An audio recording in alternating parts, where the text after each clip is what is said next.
Derive an expression for the rotational inertia or moment of inertia of a uniform ring with mass m and radius r about its cylinder axis, meaning the ring rotates like this about its center axis.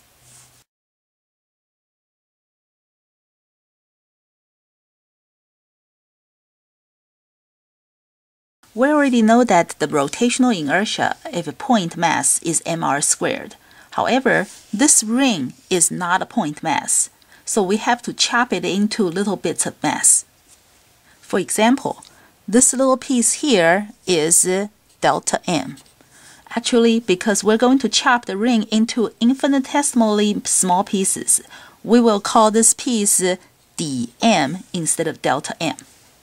To find the rotational inertia of this ring, we can first find the little di for each dm, and then add them together. To add means to integrate.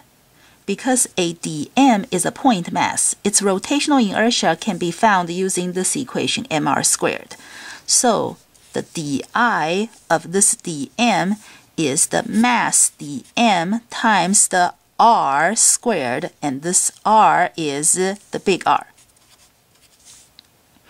When we integrate, anything that's a constant can be taken out. So we can take out the r squared, because for every little piece of dm, the distance to the axle is the same big R. And then what's left in the integral is the integral of dm. This part means we're adding all of the little bits of dm together. So that means we add all this mass together. What do you think we get for this part? We get the total mass m. So the I, the rotational inertia for this ring about the center axis, is mr squared.